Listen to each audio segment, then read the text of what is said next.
ओम नमः शिवाय।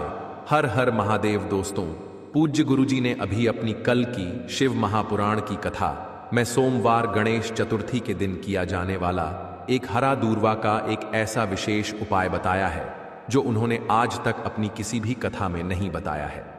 दोस्तों, जैसा कि आप सभी लोग जानते हैं कि 17 मार्च 2025 यानी सोमवार को पड़ रही है चैत्र महीने की चतुर्थी तिथि। और दोस्तों, यह वह तिथि है जो चैत्र महीने में पड़ने वाली सबसे बड़ी और चैत्र महीने की पहली गणेश चतुर्थी तिथि है, क्योंकि यह सोमवार के दिन पड़ रही है। और हमारे हिंदू धर्म में इसका बहुत ही बड़ा और विशेष महत्व होता है। पूज्य गुरुजी ने कहा है कि अगर कभी भी मौका लग जाए और चैत्र महीने की गणेश चतुर्थी सोमवार को पड़ जाए तो आप लोगों को सिर्फ और सिर्फ एक दूर्वा वाला उपाय तो अवश्य ही करना चाहिए, क्योंकि इन दोनों तिथियों का संयोग बहुत ही कम आता है।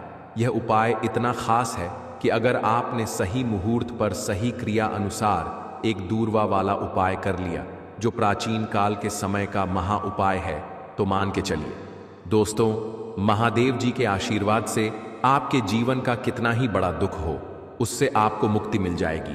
आपकी कोई भी मनोकामना हो, मान लीजिए आप नौकरी की तैयारी कर रहे थे तो आपकी नौकरी लग जाएगी। आपके जीवन में धन आना शुरू हो जाएगा।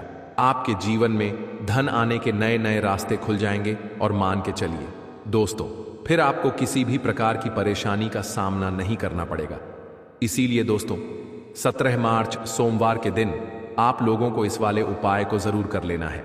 भले ही आपने पूरे साल भर इस उपाय को ना किया हो, पर अगर आपने इस चैत्र महीने में पढ़ने वाली गणेश चतुर्थी के दिन अगर इस वाले उपाय को कर लिया, तो आपको इस उपाय को करने का वह फल मिलेगा जिसकी आपने कभी कल्पना भी नहीं करी होगी। इसीलिए आप लोग इस एक दूर्वा वाले उपाय को एक बार जरूर कर लेना, ताकि आप लोगों के हाथ से यह मौका ना जा सके और आपको इस उपाय को करने का फल मिल सके। दोस्तों, यह उपाय पंडित जी ने अपनी अभी की ही शिव महापुराण की कथा में बताया है, जो इस उपाय को आज हम आपको बहुत अच्छे से समझाने वाले हैं। इस वीडियो को देखने के बाद इस उपाय को समझने के लिए आपको कोई और वीडियो को देखने की जरूरत नहीं पड़ेगी। तो दोस्तों, इस उपाय को आपको कैसे करना है, कब करना है, कहां पर करना है, और उपाय को करते समय आपको किन किन गलतियों को नहीं करना है और आपको किन किन बातों का ध्यान रखना है, यह सारी जानकारी हम आपको इस वीडियो में देंगे। तो चलिए भक्तों, उपायों को शुरू करते हैं। देखिए दोस्तों, यह 17 मार्च सोमवार गणेश चतुर्थी का दिन यह इतना खास होता है, इतना महत्वपूर्ण होता है। देखा गया है कभी कभी बड़े बड़े पूजा पाठ अनुष्ठान से जो मनोकामना पूर्ण नहीं होते, वह 17 मार्च सोमवार के दिन एक छोटे से उपाय करने से ही आपकी मनोकामना पूर्ण हो जाती है। अब हम समझते हैं इस वाले उपाय को हमें करना किस समय है। इस एक दूर्वा वाले उपाय को हमें चैत्र महीने के सोमवार के दिन करना किस समय है। तो देखिए, इस उपाय को करने का जो समय है वह सुबह का समय है और शाम का समय भी है। अब देखिए, यहाँ पर हम मुख्य रूप से सुबह का समय नहीं बोलेंगे, क्योंकि 17 मार्च गणेश चतुर्थी का दिन है और इस दिन प्रदोष काल के समय का बहुत महत्व होता है। बाकी अगर सुबह के समय भी करेंगे तो भी अच्छा होगा, उसमें कोई भी दिक्कत वाली बात नहीं है। तो चलिए जानते हैं इस विशेष उपाय के बारे में। तो चलिए अब हम अपने सबसे पहले उपाय की बात कर लेते हैं। यह उपाय आपके जीवन में धन धान्य की वृद्धि करेंगे, साथ ही साथ आप में ओज तेज की वृद्धि भी करेंगे। अगर आप अपने व्यापार में या नौकरी में किसी कारणवश अगर रुके हुए हैं, आपको सफलता प्राप्त नहीं हो पा रही है, तो आप सफल भी होंगे और साथ ही साथ आपकी सारी समस्याओं और संकटों का अंत भी होने वाला है। तो चलिए जानते हैं पूज्य गुरुजी द्वारा बताए गए अपने सबसे पहले खास उपाय के बारे में। इस उपाय के लिए आपको सबसे पहले ले लेना है एक दूर्वा। देखिए, दूर्वा महादेव जी को बहुत ही प्रिय होता है, इसीलिए आपको सिर्फ एक दूर्वा ले लेना है। अगर आपके पास में दूर्वा नहीं है, तो आप शिवलिंग के ऊपर बढ़े हुए एक हरा दूर्वा को उठाकर इसे जल से शुद्ध करके आप इसका फिर से इस्तेमाल शिवलिंग पर कर सकते हैं। बस आपको ध्यान रखना है कि एक हरा दूर्वा जो आप लेंगे वो केतकी का फूल नहीं होना चाहिए, और आप कोई भी एक हरा दूर्वा उसकी जगह पर ले सकते हैं। फिर इसी के साथ आपको एक चावल का दाना ले लेना है। चावल का दाना कहीं से भी टूटा खंडित नहीं होना चाहिए। इसी के साथ आपको एक बेलपत्र ले लेनी है। अगर आपके पास में बेलपत्र भी नहीं है तो शिवलिंग के ऊपर छड़ी हुई बेलपत्र को उठाकर आप इसे जल से शुद्ध करके इसका फिर से इस्तेमाल शिवलिंग पर कर सकते हैं। फिर आपको सबसे आखिर में एक लौटा जल ले लेना है। लौटा आप तांबे का लेंगे और जल हमेशा की तरह आपको अपने घर के किचन से ही लेना है। अब यह सारी सामग्री लेकर के आपको पहुंच जाना है। शिवालय पूज्य गुरुजी ने कहा है कि इस उपाय को आप शाम को प्रदोष काल में करना चाहे तो उत्तम रहेगा।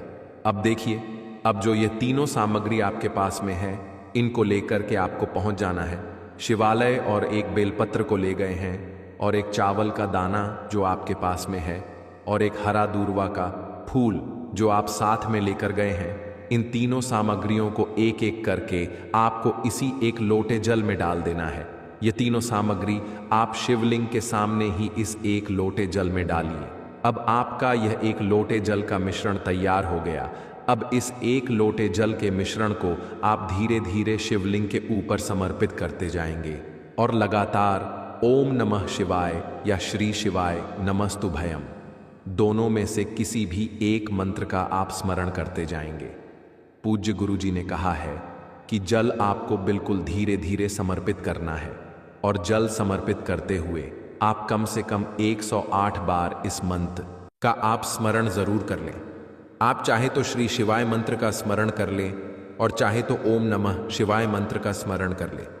इसके बाद जलाधारी से जो जल बहकर के नीचे गिर रहा है उसको थोड़ा सा आपको किसी पात्र में इकट्ठा कर लेना है। आप चाहे तो इस खाली लौटे में भी इस जल को इकट्ठा कर सकते हैं और महादेव जी से अमृत स्वरूप आपको प्राप्त कर लेना है। देखिए, महादेव जी से आपको बोल देना है कि हे मेरे महादेव, मेरे व्यापार में घाटा हो रहा है, मेरे जीवन में किसी भी प्रकार की सफलता मुझे प्राप्त नहीं हो पा रही है, धन धान की लगातार समस्या बनी रहती है, नौकरी सही से नहीं चल रही है, कुछ ना कुछ जीवन में परेशानियां लगातार बनी हुई हैं। तो आपकी जो भी मनोकामना हो उस मनोकामना को स्मरण करते हुए आपको इस जल को महादेव जी से अमृत स्वरूप प्राप्त कर लेना है और यह जल आपको लेकर के अपने घर को चले आना है। अब अगर आपके घर में लड़ाई झगड़ा बहुत होता है तो आप इस जल का आचमन अपने पूरे घर के प्रत्येक कोने में कर दीजिए। यानी कि इस जल का छिड़काव आपके घर के प्रत्येक कोने में आपको कर देना है। बस आपको किसी भी अशुद्ध जगह पर इस जल का छिड़काव नहीं करना है और घर के हर कोने में इस जल का आपको छिड़काव कर देना है। साथ ही साथ आप थोड़ा सा आचमन खुद कर लीजिएगा और घर के अन्य सदस्यों को भी इस जल का आपको आचमन करवा देना है। फिर इसी के साथ अगर आप अपने व्यापार में सफलता को प्राप्त करना चाहते हैं या फिर नौकरी में सफलता को प्राप्त करना चाहते हैं तो आप जिस भी जगह या फिर अगर आपके व्यापार में घाटा हो रहा है तो आप इस जल का अपने व्यापार वाली जगह पर इसका छिड़काव भी कर देंगे।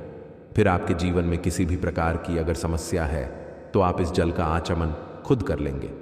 पूज्य गुरुजी ने कहा है कि जो भी इस जल का छिड़काव अपने घर में कर लेता है या स्वयं आचमन कर लेता है तो उसके जीवन की बड़ी से बड़ी मनोकामना भी महादेव जी की कृपा से बहुत ही जल्द से जल्द परिपूर्ण हो जाती है।